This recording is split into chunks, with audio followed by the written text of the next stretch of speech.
지금 이 이야기를 보기 전에 단 3가지 질문을 먼저 드리겠습니다. 첫째, 당신은 태어난 순간부터 쓸모없는 존재로 낙인 찍혀 본 적이 있습니까? 둘째, 사랑받고 싶어서 죽도록 일했는데 돌아온 것이 차가운 외면뿐이었던 기억이 있습니까? 셋째, 그 모든 상처를 삼키고 이를 악물고 일어서서 당신을 짓밟은 세상의 꼭대기에 올라서고 싶다는 불꽃 같은 갈망을 느껴본 적이 있습니까? 오늘 이 이야기는 그 3가지 질문에 대한 하나의 처절하고 아름다운 대답입니다. 구독과 좋아요 그리고 알림 설정을 부탁드립니다. 새벽 4시, 닭이 울기 전, 충청도 어느 산골 마을. 세상이 아직 잠들어 있는 시각이었습니다. 별이 총총이 박힌 겨울 하늘 아래 낡은 흙집 마당에서 유일하게 하얀 입김이 피어오르고 있었습니다. 17살. 키는 또래보다 조금 더 컸고 손마디는 나이에 어울리지 않게 굵고 갈라져 있었습니다. 오른손에는 연습장이 아닌 녹슨 낫이 들려 있었습니다. 그의 이름은 윤재원.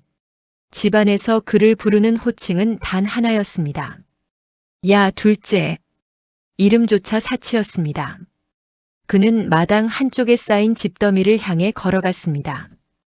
발밑에서 서리가 부서지는 소리가 났습니다.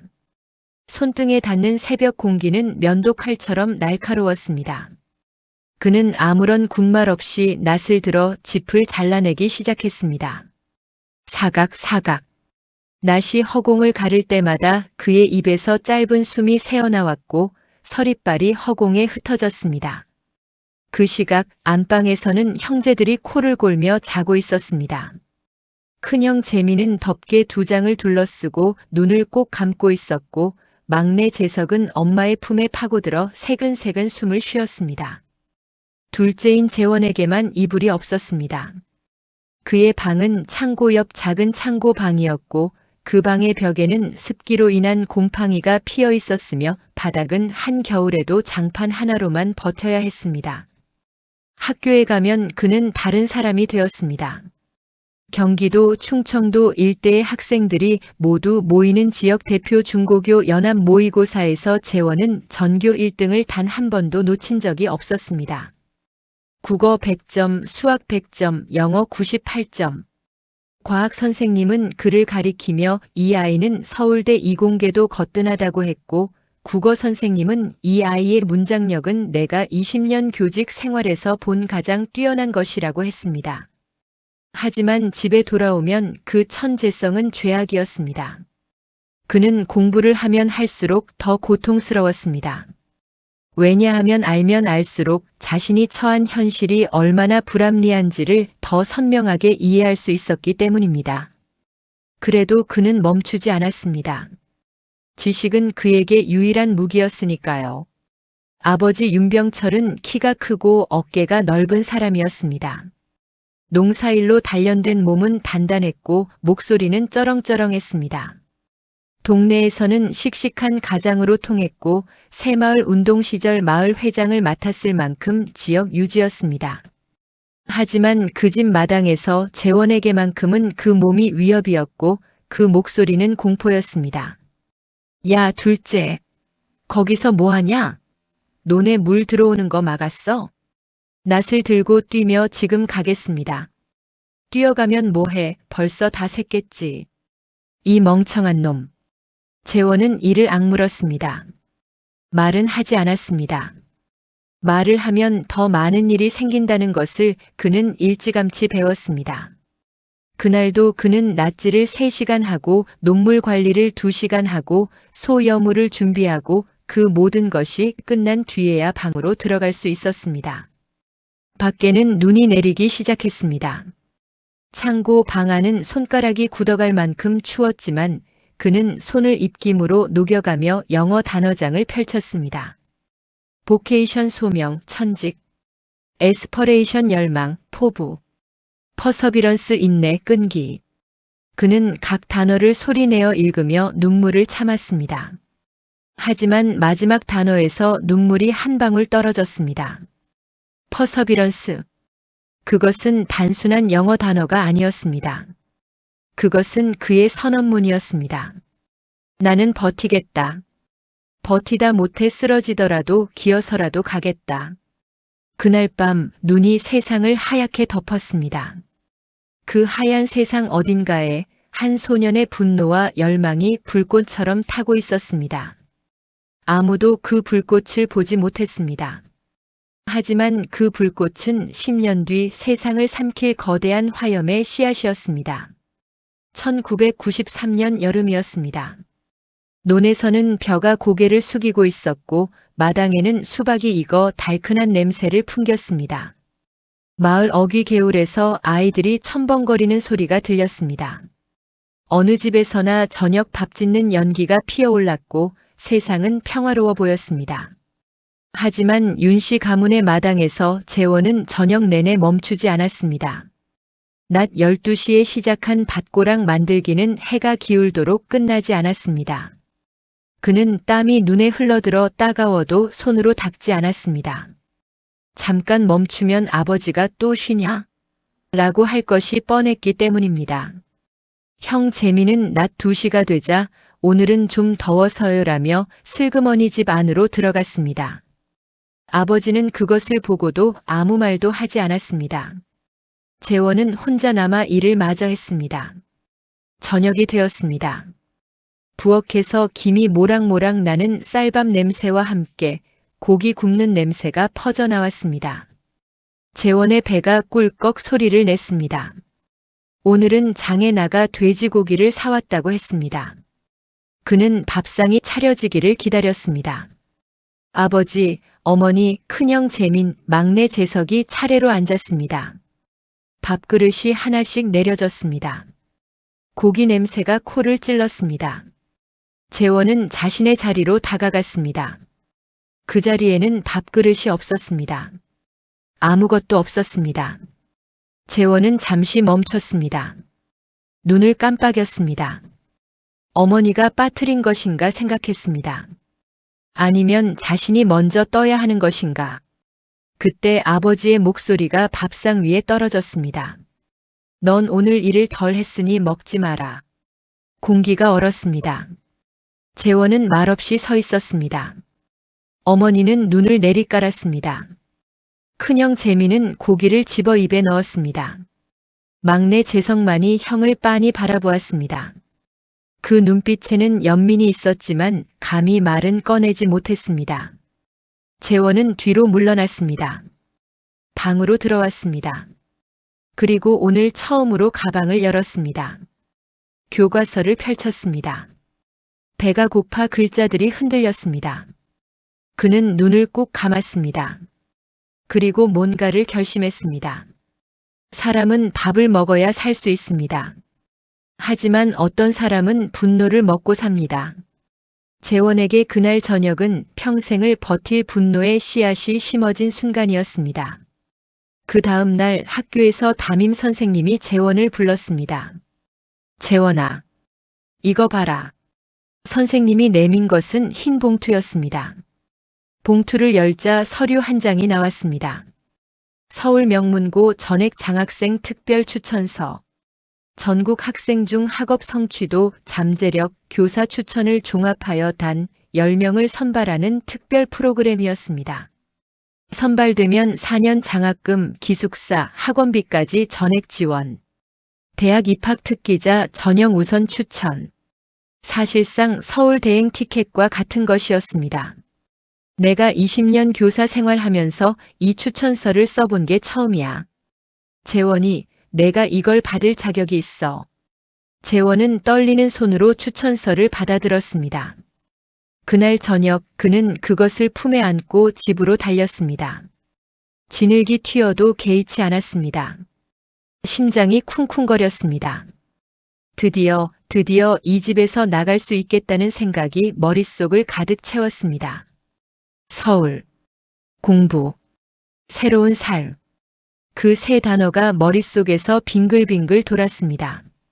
그는 아버지 앞에 무릎을 꿇었습니다. 아버지, 제가 서울 명문고 장학생으로 추천을 받았습니다. 학비도 기숙사비도 전부 나라에서 나옵니다. 아버지한테는 돈 한 푼도 안 들어요. 제발. 아버지는 그 종이를 빼앗듯 가져갔습니다. 훑어보았습니다. 한참 침묵이 흘렀습니다. 그리고 일어나 부엌으로 걸어갔습니다. 아궁이 앞에 섰습니다. 종이를 던졌습니다. 불꽃이 치솟았습니다. 그 종이가 불에 타는 데는 3초도 걸리지 않았습니다. 하지만 그 3초는 재원의 인생에서 영원처럼 새겨졌습니다. 재원은 그 자리에 서서 불꽃을 바라보았습니다. 아무 말도 하지 않았습니다. 울지도 않았습니다. 그저 바라보았습니다. 자신의 꿈이 재가 되어 아궁이 안으로 사라지는 것을. 그날 밤, 재원은 방으로 돌아와 가방을 열었습니다. 교과서를 꺼내다 멈췄습니다. 오랫동안 그것을 내려다보았습니다. 그리고 천천히 다시 가방 속에 넣었고 처음이자 마지막으로 책을 덮은 날이었습니다. 그는 이불도 없는 방에서 판자처럼 누웠습니다. 눈을 감았습니다. 눈물은 나오지 않았고 눈물조차 말라버린 것 같았습니다. 대신 가슴 한복판에서 뭔가가 타오르기 시작했습니다. 차갑고 단단하고 결코 꺼지지 않을 것 같은 불. 새벽 2시. 그는 일어났습니다. 가진 것이 없었습니다. 돈도 없었고 연고도 없었고 갈 곳도 몰랐습니다. 그래도 그는 걸었습니다. 그 어두운 새벽 맨몸으로 집을 나간 그 발걸음이 훗날 하나의 제국을 만들어낼 것이라고 그 순간에는 아무도 알지 못했습니다. 집을 나온 소년에게 세상은 더 잔혹했습니다. 버스 터미널에서 첫날 밤을 보냈습니다. 새벽에 경비원이 발로 건드렸습니다. 여기서 자면 안 돼. 재원은 말없이 일어나 걸었습니다. 배가 고팠습니다. 이틀을 굶었습니다. 사흘째 되는 날 공사 현장 앞을 지나다가 인부 한 명이 도시락을 먹다가 남긴 것을 발견했습니다. 그는 잠시 그것을 바라보았습니다. 그리고 집어들었고 체면은 사치였습니다. 살아있어야 복수도 할 수 있었습니다. 그렇게 그는 공사판에 들어갔습니다. 그의 손은 이미 일에 단련되어 있었습니다. 그러나 공사판은 농사일과 차원이 달랐습니다. 시멘트 가루는 폐를 갉아먹었고 철근은 손바닥을 찢었으며 비계 위 10m 높이에서의 작업은 살아남는 것 자체가 목표였습니다. 그는 살아남았고 누구보다도 더 빠르게 일했으며 더 많이 배웠습니다.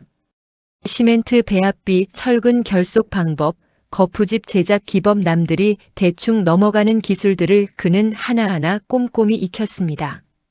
반장에게 질문했고 선배 인부들에게 배웠습니다.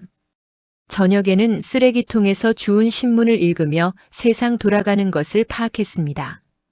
한 달이 지나자 그는 팀에서 가장 빠른 일꾼이 되었고 2달이 지나자 반장이 그를 따로 불렀습니다. 야, 너 학교 나왔냐? 눈빛이 달라. 고등학교 안 나왔습니다. 반장이 그런데 왜 현장 도면을 보자마자 이해하냐? 설계도 본 적 있어? 없습니다. 그냥 보면 알겠습니다. 반장은 그를 한참 바라보았습니다.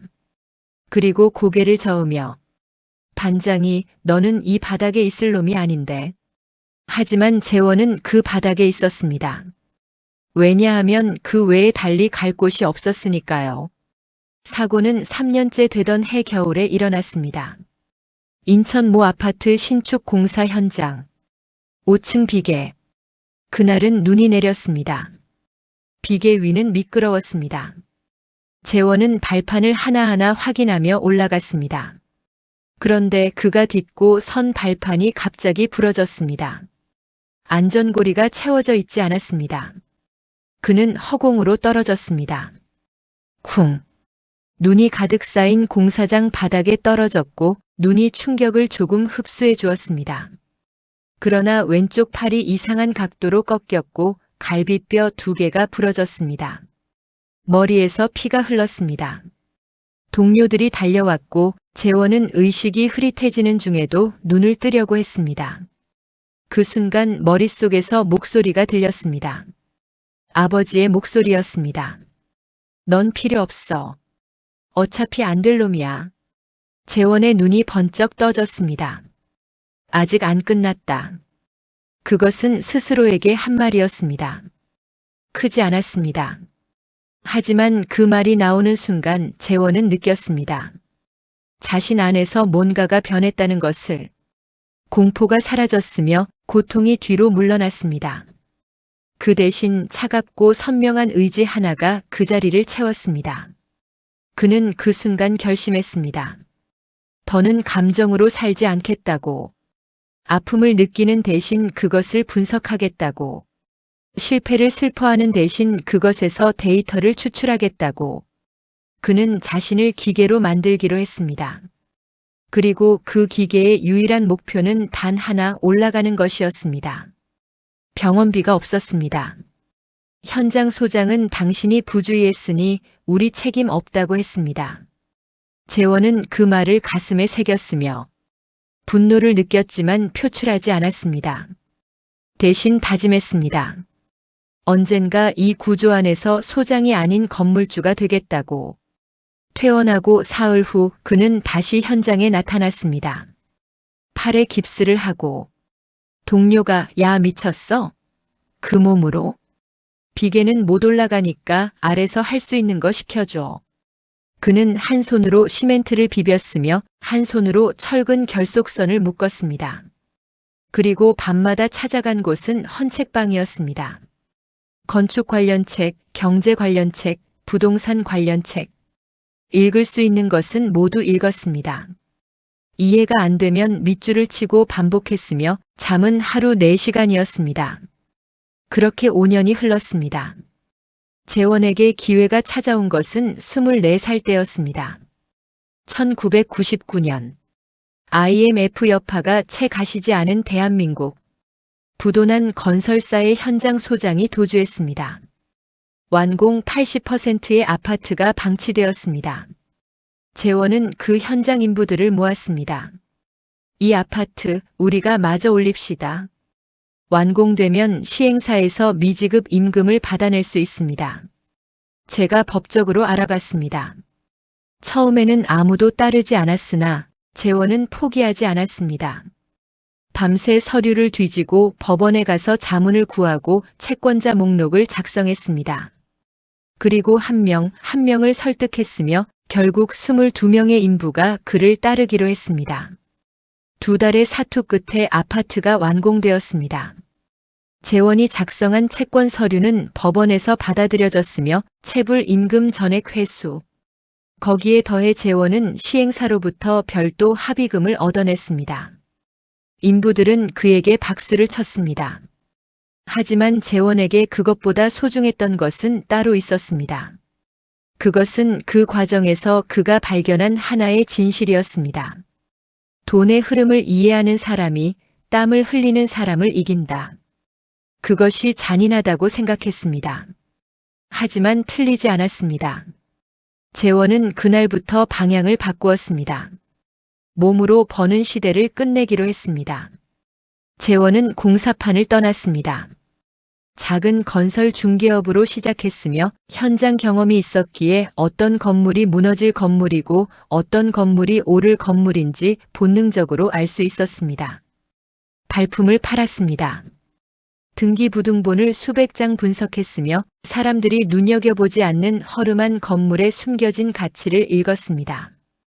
첫 번째 투자에서 그는 빌린 돈 포함 전 재산을 털어 경기도 어느 시의 낡은 상가 건물을 구매했을 때 주변 사람들은 그 건물은 죽은 건물이라고 했습니다. 재원은 그 말을 들으며 계약서에 도장을 찍었습니다. 그는 직접 리모델링을 지휘했으며 공사판 10년이 만들어준 안목으로 최소 비용으로 최대 효과를 냈습니다. 반년 후 그 건물의 임대 수입은 2배가 되었고 2년 후 건물 가격은 3배가 되었습니다. 성공은 성공을 낳았으며 재원은 벌어들인 돈을 다시 부동산에 넣었습니다. 그런데 그는 단순히 사고 파는 것에 머물지 않았으며 그는 개발을 시작했습니다. 직접 시행사를 만들었고 설계에 관여했으며 임대 구조를 직접 설계했습니다. 10년의 현장 경험이 이제 10배의 힘으로 그에게 돌아오고 있었습니다. 30살이 되던 해 재원의 순자산은 50억 원을 넘어섰습니다. 35살이 되던 해 그것은 500억 원이 되었습니다. 그리고 그것은 멈추지 않았고 재원이 세운 기업지원그룹 은건설, 부동산, 금융, 유통에 걸쳐 계열사 수십 개를 거느렸습니다. 직원 수는 수천 명, 연간 매출은 수조 원. 그가 고등학교를 졸업하지 않은 사람이라는 것을 아는 이는 회사 안에서도 극소수였습니다. 기자들이 그를 취재하려 했으나 그는 인터뷰를 거절했습니다. 언론에 얼굴을 내밀지 않았으며 재벌 모임에도 나가지 않았습니다. 그는 철저하게 자신을 숨겼습니다. 그 이유를 아는 사람은 아무도 없었습니다. 단 하나를 제외하고 그것은 그의 가슴속 깊이 자리한 한 장의 기억이었습니다. 불타버린 추천서. 그 재가 손끝에 닿는 느낌. 아버지의 목소리. 빈 밥그릇. 그는 성공했지만 아직 그 집으로 돌아가지 않았습니다. 아직 준비가 되지 않았기 때문이 아니었습니다. 아직 그 귀환이 완벽해야 했기 때문이었습니다. 완벽한 귀환을 위해 그는 기다렸습니다. 그리고 어느 날 전화 한 통이 왔습니다. 번호는 낯선 번호였으며 그러나 그 번호의 지역 번호는 재원이 절대 잊지 못하는 것이었습니다. 충청도. 그의 고향이었습니다. 충청도 인근 병원. 면회실. 전화를 건 사람은 아버지의 주치의였습니다. 의사 윤병철 씨 보호자 되십니까? 환자분이 본인과 연락하고 싶어 하십니다. 재원은 잠시 아무 말도 하지 않았습니다. 창밖 서울 도심의 빌딩들이 눈에 들어왔습니다. 저 아래로 수많은 차들이 줄을 서 있었습니다. 낮고 조용하게 무슨 병입니까? 위암 사기입니다. 여명이 길지 않습니다. 전화를 끊었습니다. 그는 오랫동안 창밖을 바라보았으며 울지 않았습니다. 슬프지 않았습니다. 그런데 이상했습니다. 전혀 예상치 못했던 감정이 가슴 어딘가에서 스멀스멀 올라오고 있었으나 그것은 분노가 아니었습니다. 연민도 아니었습니다. 그것은 마치 오래된 집의 문이 소리를 내며 열리는 것 같은 무거우면서도 피할 수 없는 그 무엇이었습니다. 우리는 가끔 자신이 미워하는 사람의 죽음 앞에서야 비로소 그 사람을 인간으로 보게 됩니다. 재원도 그랬습니다. 아버지는 그에게 아버지가 아니었으며 그는 그저 그를 짓밟던 제도, 그 집의 권위 그 자체였습니다. 그런데 그 권위가 위암 사기로 쓰러졌다는 말이 왜 이토록 이상한 무게로 가슴을 짓눌렀을까요? 재원은 일주일을 생각했으며 그리고 결정을 내렸습니다. 돌아가겠다. 하지만 내 방식으로. 그는 비서를 불렀습니다. 내일 일정 모두 비워줘. 그리고 차는 두고. 비서가 차를 두신다고요? 그럼 어떻게 이동하십니까? 재원은 조용히 버스. 비서가 당황한 표정을 지었습니다. 재원은 이미 자리에서 일어나 있었습니다. 그는 다음 날 새벽 서울 남부 터미널에서 충청도행 버스를 탔습니다. 해진 점퍼를 입었으며 낡은 운동화를 신었습니다. 손에는 비닐봉지 하나. 그것이 전부였습니다. 버스 안에서 그는 눈을 감았습니다. 창밖으로 서울의 빌딩들이 멀어졌습니다. 논과 밭이 펼쳐졌습니다. 어딘가에서 집더미 타는 냄새가 났으며 그 냄새에 그는 눈을 떴습니다. 17살 새벽. 낫을 들고 서 있던 그 마당. 그 기억이 생생하게 되살아났습니다. 윤씨 가문의 집. 충청도. 집은 낡아 있었습니다. 담장이 무너진 곳이 있었고 마당에는 잡초가 자라 있었습니다. 재원은 그 앞에 서서 천천히 숨을 들이쉬었습니다. 흙냄새, 볏짚 냄새, 그리고 어딘가에서 나는 가스 냄새. 30년이 지나도 그 냄새는 변하지 않았습니다. 그는 집 안으로 들어갔습니다. 아버지가 방 안이불 위에 앉아 있었습니다. 30년 전에 그 위압적인 체구는 흔적도 없이 사라져 있었습니다. 살이 쏙 빠진 볼, 움푹 들어간 눈, 가느다란 목, 위암이 그를 삼키고 있었습니다. 그 늙고 병든 사람이 재원을 보았고 한참을 바라보았습니다. 그리고 물었습니다. 쉰 목소리로 누구쇼? 재원은 잠시 멈췄습니다. 그 짧은 순간에 수백 가지 감정이 스쳤습니다. 그리고 그는 고개를 숙였습니다. 예, 일 좀 시켜주십시오. 아버지가 그를 바라보았으나 알아보지 못했습니다. 눈이 많이 나빠진 듯 했습니다. 일꾼이요? 요즘 일꾼은 구하기도 힘든데. 들어오시오. 재원은 집 안으로 들어갔습니다. 그때였습니다. 아버지가 기침을 하더니 방 한쪽 장롱으로 비틀거리며 걸어갔습니다. 장롱 맨 아래 서랍을 열어 떨리는 손으로 뭔가를 꺼냈습니다. 빛바랜 봉투 하나였습니다. 혼잣말처럼 이걸 이제는 줄 수 있겠나. 재원은 그 봉투를 바라보았습니다. 아버지는 그것을 자신에게 내밀면서 이걸 좀 맡아줄 수 있겠소? 나 죽고 나면 내 둘째 아들한테 전해줄 사람이 없어.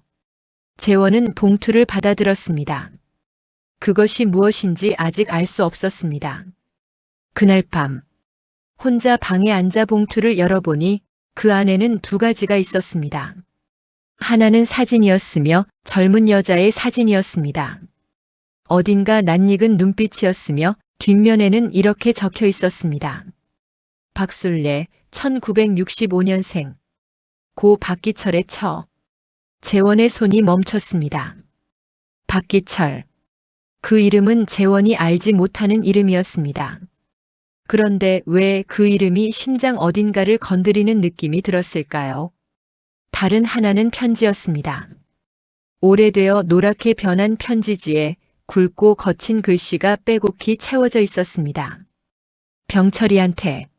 나는 내일 죽을 것 같아. 비계에서 떨어졌고 다리가 부러졌는데 병원비가 없어. 이 편지를 내가 읽을 때쯤이면 내가 이미 없겠지. 내 아들이 있어. 아직 돌도 안 됐어. 이름은 내가 못 짓고 가네. 내가 지어줘. 부탁이야. 이 아이를 버리지 마. 이 아이 어머니는 애를 낳다가 갔고 아이한테는 나밖에 없었는데 이제 나도 가게 됐어. 이 아이가 세상에서 제일 불쌍한 아이야. 병철아, 너는 나한테 평생 잘해줬어. 마지막 부탁이야. 이 아이 좀 살려줘. 고 박기철 씀. 재원은 편지를 다 읽었습니다. 그리고 눈을 들었습니다. 천장을 바라보았습니다. 오랜 침묵이 흘렀습니다. 30년 동안 품어온 분노가 단 한 장의 편지 앞에서 흔들리기 시작했습니다. 아버지는 그를 미워한 것이 아니었습니다. 아버지는 그를 볼 때마다 죽어간 친구의 마지막 얼굴을 보았던 것이며 그리고 그 죄책감이 너무 무거워 차라리 그 아이를 밀쳐내는 쪽을 선택했던 것이었습니다. 왜냐하면 그 아이에게 정을 주는 순간 자신이 그 아이에게 저지른 모든 잔인함을 똑바로 마주해야 하기 때문이었습니다. 재원은 그날 밤 처음으로 아버지를 인간으로 보았습니다. 그것이 분노를 없애주지는 않았습니다. 하지만 그것은 분노의 색을 조금 바꾸었습니다. 윤씨 가문의 집과 논밭. 사흘간 재원은 그 집에 머물렀습니다. 아침에 일어나면 소 여물을 챙겼으며 논에 나가 잡초를 뽑았습니다. 고장난 창고 문짝을 고쳤고 담장이 무너진 곳을 시멘트로 발랐습니다. 30년 전 그가 해야 했던 일들을 그는 묵묵히 다시 했습니다. 이번에는 강요가 아니었습니다. 이번에는 그의 선택이었습니다. 아버지는 그를 지켜보았습니다. 침대에 기대어 창밖을 통해 마당에서 일하는 그 낯선 일꾼을 바라보았습니다. 그러다 이따금 중얼거렸습니다. 저 사람 일하는 게 딱 우리 둘째 같구나. 재원은 그 말을 들었습니다. 호미질을 멈추지 않았습니다. 이틀째 오후 아버지가 마당으로 나왔습니다. 비틀거리며 재원은 달려가 부축했습니다. 아버지가 괜찮아. 좀 걷고 싶어. 두 사람은 마당을 천천히 걸었습니다. 조용히 나한테 아들이 셋 있어. 큰 놈이랑 막내는 가끔 오는데 둘째는 소식이 없어. 내가 잘못했거든. 그러셨습니까? 그 아이한테 너무 모질게 굴었어. 그 아이가 내 친자식이 아니어서가 아니야. 그 아이를 보면 죽은 친구 얼굴이 떠올라서. 그래서 피했어. 그래서 밀어냈어. 그런데 그게 더 나쁜 짓이었지. 재원은 말이 없었습니다. 걷기만 했습니다. 그 아이가 집 나가고 나서야 알았어. 그 아이가 얼마나 힘들었을지. 나는 나쁜 사람이야. 재원은 그 순간 멈춰 서고 싶었습니다. 고개를 돌려 나요. 제가 그 둘째요라고 말하고 싶었습니다. 하지만 참았습니다. 아직이 아니었습니다. 사흘째 되는 날 마당 한쪽에서 재원이 낡은 두레박으로 우물물을 퍼올리고 있었습니다. 그때 아버지가 문턱에 기대어 그를 바라보며 이봐요. 당신 이 일 참 잘하는구만. 손에 박힌 것 봐. 오래 했습니다. 긴 침묵 끝에 내 죽은 아들놈을 좀 닮았어. 그 아이도 손이 저랬는데. 재원은 두레박을 내려놓았습니다. 천천히 몸을 돌려 아버지를 바라보았습니다. 그 눈빛이 무엇인지 아버지는 알지 못했습니다. 재원은 조용히 말했습니다. 그 말 참 오랜만에 듣네요. 아버지가 고개를 갸웃했습니다. 뭔가 이상하다는 듯. 바로 그때였습니다. 마을 어귀에서부터 먼지가 일었습니다. 처음에는 한 대, 그 다음에 두 대, 그리고 세 대, 네 대, 다섯 대, 여섯 대. 검은 제네시스 세단이 줄을 지어 마을길을 달려왔습니다. 마을 사람들이 집 밖으로 나와 바라보았습니다. 저렇게 비싼 차들이 이 시골 마을에 줄을 지어 들어오는 것은 처음 있는 일이었습니다. 10대의 차가 윤씨 가문의 집 앞에 일렬로 섰습니다. 차문이 열렸습니다. 검은 정장을 차려입은 사내들이 내렸습니다. 넥타이는 단정했고 구두는 반짝였습니다. 그들은 일제히 마당으로 걸어왔습니다. 그리고 마당에서 낡은 두레박을 들고 서 있는 한 사람 앞에 섰습니다. 해진 점퍼, 낡은 운동화, 손에 흙이 묻은 사람.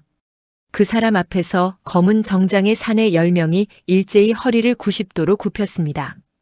회장님 모시러 왔습니다. 마당에 침묵이 내렸습니다. 시간이 멈춘 것 같았습니다. 아버지는 문턱에 기대어 그 장면을 보았습니다. 눈이 깜빡였습니다. 다시 보았습니다. 헛것을 보는 것인가 싶어 눈을 비볐습니다.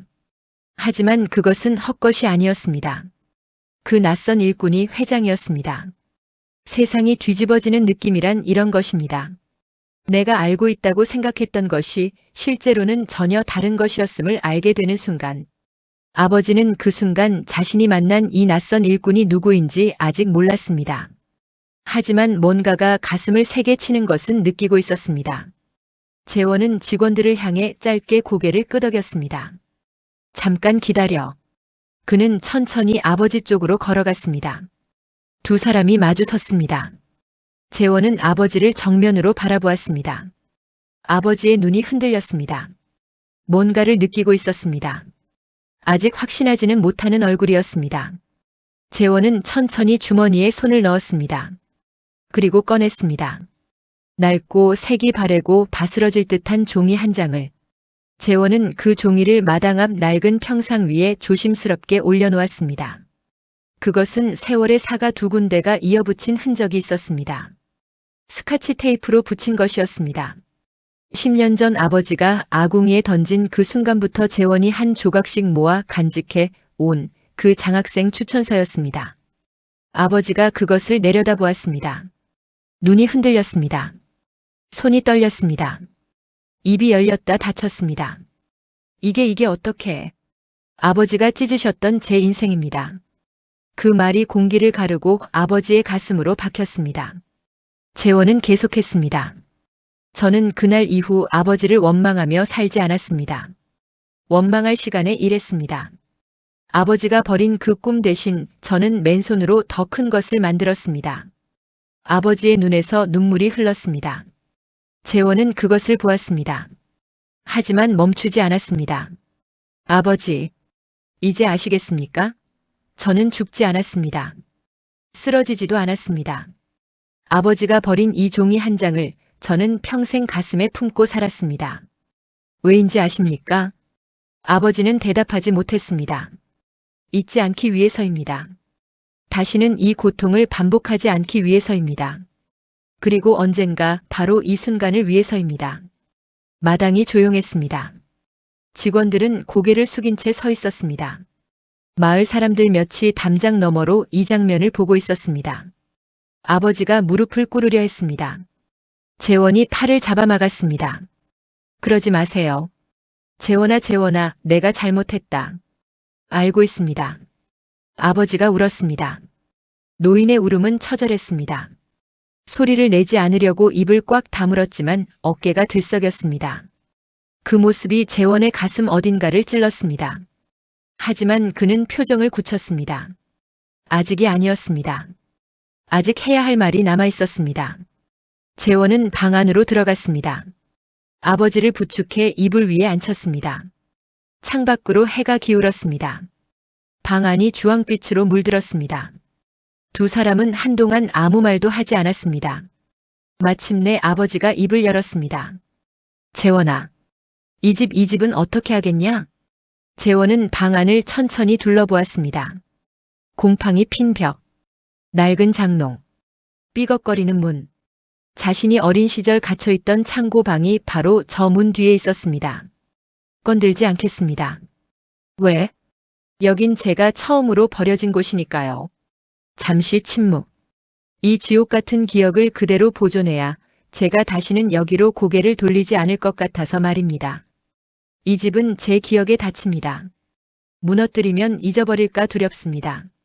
잊어버리면 나태해질까 두렵습니다. 아버지가 그 말에 무게에 눌린 듯 고개를 숙였습니다. 용서해라. 제발 나를 용서해줘. 재원은 오랫동안 아버지를 바라보았습니다. 그 눈빛에는 분노도 연민도 슬픔도 한데 섞여 있었습니다. 그리고 말했습니다. 용서는 드리지 않겠습니다. 아버지가 고개를 들었습니다. 하지만 원망도 하지 않겠습니다. 저는 아버지 덕분에 강해졌습니다. 아버지가 저를 짓밟았기 때문에 저는 그 밑에 깔리는 대신 더 높이 올라가는 법을 배웠습니다. 아버지가 저를 굶겼기 때문에 저는 배부른 자들이 절대 이해할 수 없는 배고픔의 에너지를 갖게 됐습니다. 재원은 일어섰습니다. 감사하지도 않겠습니다. 증오하지도 않겠습니다. 저는 그냥 나아가겠습니다. 아버지가 있든 없든. 그 말이 방 안에 머물렀습니다. 아버지는 이불을 꽉 쥐었습니다. 손등에 핏줄이 도드라졌습니다. 그의 입에서 낮은 신음이 새어나왔습니다. 때로는 용서가 주어지지 않는 것이 가장 정직한 화해의 방식입니다. 재원은 거짓으로 이제 다 괜찮습니다라고 말하지 않았습니다. 그것은 그의 30년을 지우는 일이었기 때문입니다. 대신 그는 더 이상 그 상처에 묶이지 않겠다고 선언했습니다. 그것이 그가 아버지에게 줄 수 있는 가장 솔직하고 가장 자유로운 선물이었습니다. 큰형 재민이 왔습니다. 막내 재석도 왔습니다. 어머니는 치매가 시작된 탓에 눈빛이 흐릿했습니다. 그들은 마당에 세워진 검은 세단들을 보고 입을 벌렸습니다. 이게 무슨 차들이야? 누구 차야? 지원그룹 회장님 차량입니다. 재민이 눈을 깜빡였습니다. 지원그룹. 그 이름을 모르는 사람은 없었습니다. 연간 매출 수조 원. 건설, 부동산, 금융. 재민은 뉴스에서 그 이름을 본 적이 있었습니다. 회장의 얼굴은 공개된 적 없다고 했습니다. 재민이 안으로 들어갔습니다. 그리고 방 안에서 재원을 보았습니다. 처음에는 몰라보았습니다. 해진 점퍼를 입고 있었으니까요. 하지만 이내 눈이 커졌습니다. 재원아? 재원이 고개를 돌렸습니다. 표정이 없었습니다. 너 지원그룹 회장이야? 재원은 아무 말도 하지 않았습니다. 야, 그럼 진작 연락을 해야지. 우리가 형제잖아. 형이잖아, 나. 재원은 그 말을 들었습니다. 그리고 조용히 말했습니다. 형이 나한테 그 호칭을 쓸 자격이 있나 모르겠네. 재민이 굳었습니다. 내가 마당에서 얼어 죽을 것 같을 때 형은 이불 2장 덮고 자고 있었어. 내가 밥도 못 먹고 있을 때 형은 고기를 집어먹고 있었어. 형제라는 게 그런 거야? 재민이 입을 열었다 닫았습니다. 재원이 말을 이었습니다. 형, 나한테 바라는 거 없어. 도움도 안 줄 거야. 그냥 각자 살면 돼. 우리는 애초에 형제도 아니었으니까. 재민이 뒤로 물러났습니다. 막내 재석은 구석에서 조용히 울고 있었습니다. 아버지가 힘겨운 목소리로 재원에게 말했습니다. 재원아, 너는 지금 행복하냐? 재원은 잠시 생각했습니다. 행복이 뭔지 솔직히 잘 모르겠습니다. 저는 그냥 계속 앞을 향해 달려왔습니다. 멈추는 법을 배운 적이 없어서요. 그게 아버지가 저한테 가르쳐준 유일한 것입니다. 멈추지 마라. 방 안이 조용해졌습니다. 그 말이 누구에게는 책망이었고, 누구에게는 고백이었고, 누구에게는 선언이었습니다. 형제들이 나간 뒤 방에는 재원과 아버지만 남았습니다. 아버지는 한참 침묵하다가 갑자기 이불을 밀치고 일어나려 했습니다. 재원이 부축했습니다. 아버지는 비틀거리며 장롱 쪽으로 걸어갔습니다. 서랍 깊숙한 곳을 더듬더듬 뒤졌습니다. 그리고 꺼냈습니다. 낡은 나무 상자였습니다. 잠금 장치도 없이 고무줄로 묶여 있었습니다. 상자를 내밀며 손이 떨렸습니다. 이거 가져가라. 재원은 상자를 받아들었습니다. 고무줄을 풀었습니다. 뚜껑을 열었습니다. 그것은 공책들이었습니다. 작고 낡은 공책들. 표지가 달아 있었습니다. 개수를 세었습니다. 12권. 재원은 그것이 무엇인지 직감적으로 알았습니다. 하지만 첫 페이지를 펴는 순간 그 직감이 확인이 되었습니다. 날짜가 적혀 있었습니다. 1993년 9월 14일. 재원이 집을 나간 날이었습니다. 아버지의 글씨였습니다. 굵고 거친 글씨. 농사일로 굳은 손이 쓴 글씨. 오늘 그 아이가 집을 나갔다. 나는 막지 않았다. 막았어야 했다. 하지만 막을 수가 없었다. 그 아이가 이 집을 떠나지 않으면 이 가난해에서 영원히 빠져나오지 못할 것을 알았기 때문이다. 잘 가거라. 미안하다. 재원은 페이지를 넘겼습니다. 1993년 10월 3일. 오늘 논에서 일하다 그 아이 생각이 났다. 손이 터진 채로 새벽에 낯질하던 그 모습. 그 손을 잡아주었어야 했는데 나는 왜 그렇게 못됐을까? 1994년 1월 15일. 겨울이 왔다. 그 아이는 어디서 자고 있을까? 지금쯤 얼어 죽은 것은 아닐까? 이 생각이 나를 밤새 잠 못 들게 한다. 1997년 봄. 누군가 그 아이 같은 목소리를 가진 청년을 길에서 보았다. 심장이 멎는 줄 알았다. 다가갔더니 아니었다. 집에 오는 내내 울었다. 나는 왜 그제야 울었을까? 2001년 가을. 재원아, 내가 살아있기를 매일 빈다. 밥은 먹고 사는지, 어디서 자는지, 춥지는 않은지. 내 어머니는 치매가 왔다. 아마 너를 기억하지 못할 것이다. 나는 기억한다. 평생 기억한다. 2003년. 오늘 신문에서 지원그룹이라는 회사 기사를 보았다. 회장 이름이 나오지 않았다. 그런데 회사 이름이 지원. 멀리까지 간다는 뜻. 재원. 멀리 있다는 뜻. 비슷하다. 혹시 내 아이가 만든 회사일까? 그럴 리 없겠지. 그래도 그 생각이 며칠을 떠나지 않는다. 재원은 공책을 내려놓았습니다. 눈이 타는 듯 뜨거웠습니다. 그는 눈물이 나올 것 같은 것을 느꼈습니다. 하지만 참았습니다. 아니, 참으려 했습니다. 그런데 손이 먼저 떨리기 시작했습니다. 공책이 12권이었습니다. 10년분의 일기였습니다. 하루도 빠지지 않고 쓴 것은 아니었지만 거의 매주, 때로는 매일 아버지는 그 아이에 대해 썼습니다. 보고 싶다고, 미안하다고, 살아있기를 빈다고. 우리는 가끔 우리를 가장 힘들게 한 사람이 실은 우리를 가장 많이 생각했던 사람이라는 것을 너무 늦게 알게 됩니다. 그 늦음이 이토록 아픕니다. 아버지가 말했습니다. 목소리가 끊어질 듯 했습니다. 재원아, 나를 미워해도 돼. 욕해도 돼. 그런데 하나만 알아다오. 나는 너를 버린 게 아니었어. 너를 보낸 거야. 더 넓은 세상으로. 재원은 아무 말도 하지 않았습니다. 그의 눈에서 눈물이 흘렀습니다.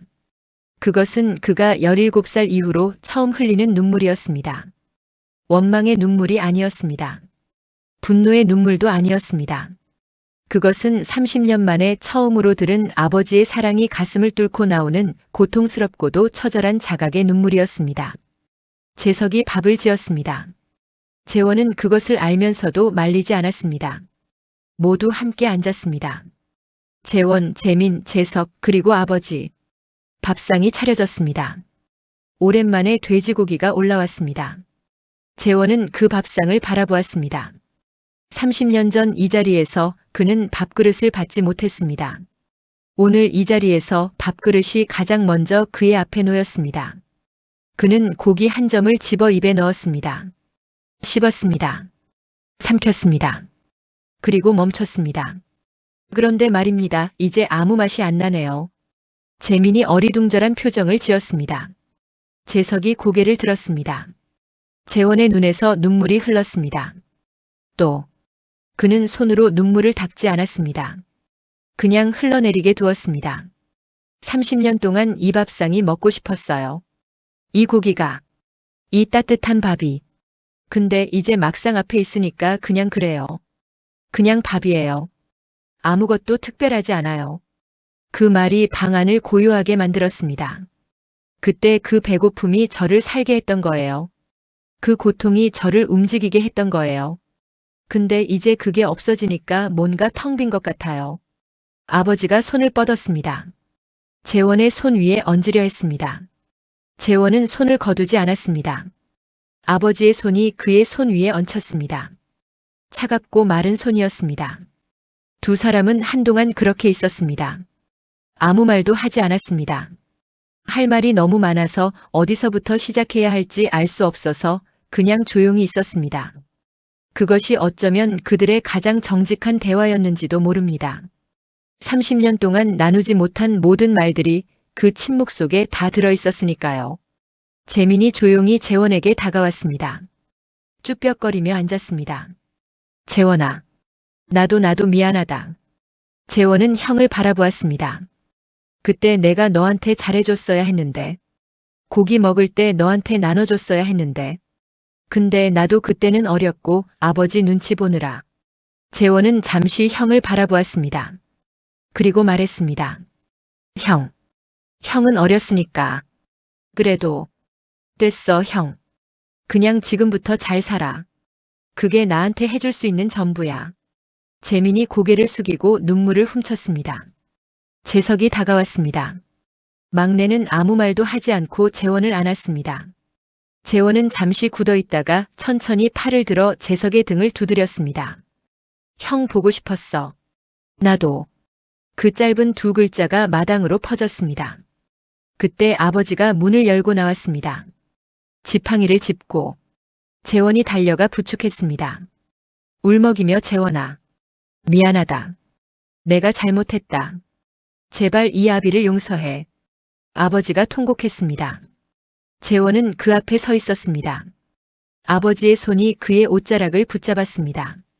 그 힘이 너무 약해서 오히려 더 마음이 아팠습니다. 재원은 생긋 웃었습니다.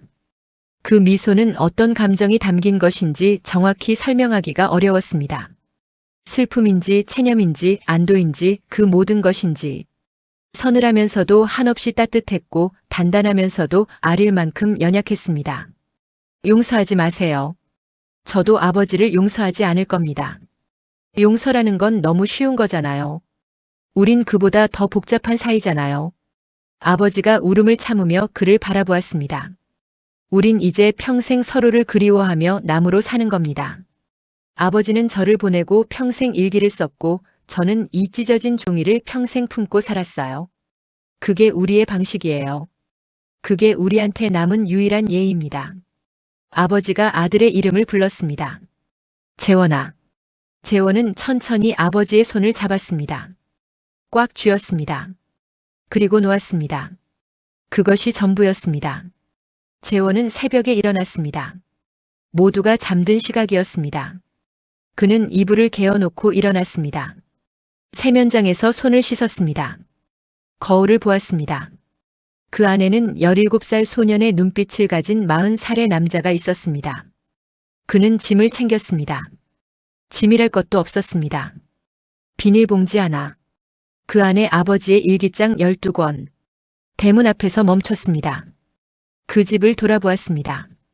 낡은 흙집, 기울어진 굴뚝, 마당의 우물, 그리고 창고방 그가 추운 밤 혼자 앉아 영어 단어를 외우던 그 방.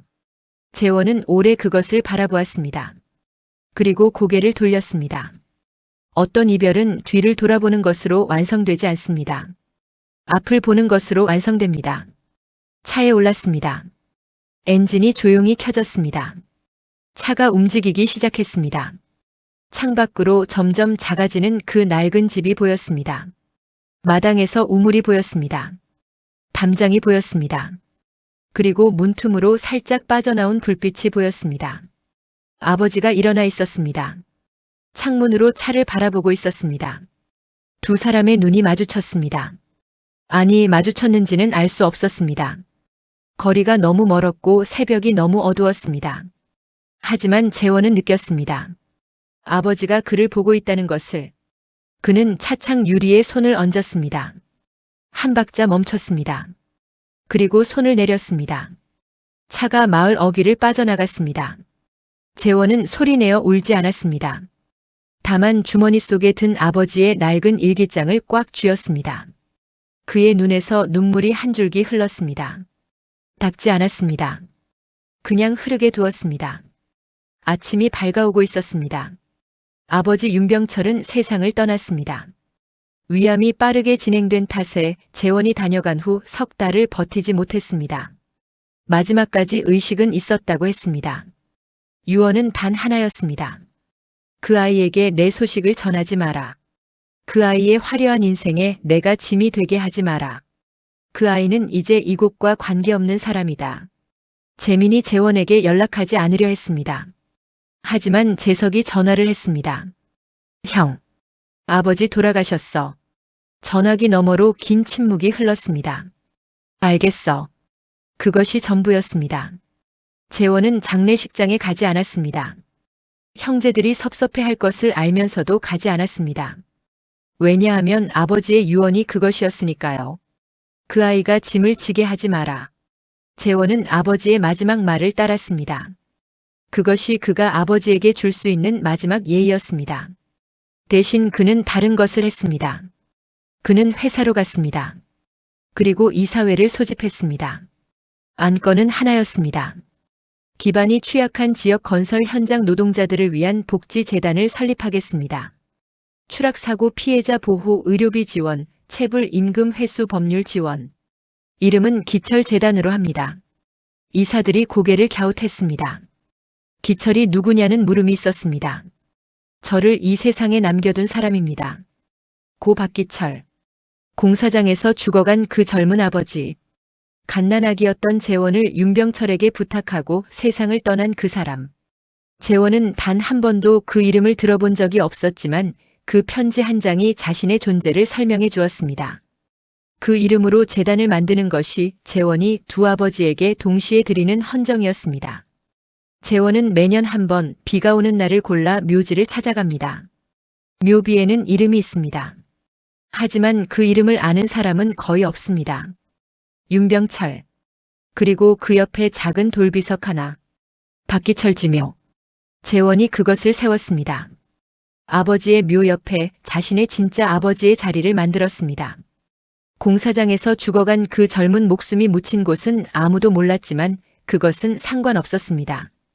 그 이름이 세상 어딘가에 새겨져 있다는 것이 중요했습니다. 재원은 우산을 쓰지 않습니다. 비를 맞으며 두 묘비 앞에 섭니다. 술 한 잔을 따라 아버지 묘에 올립니다. 술 한 잔을 따라 기철 묘에 올립니다. 그리고 오랫동안 서 있습니다. 말을 하지 않습니다. 울지도 않습니다.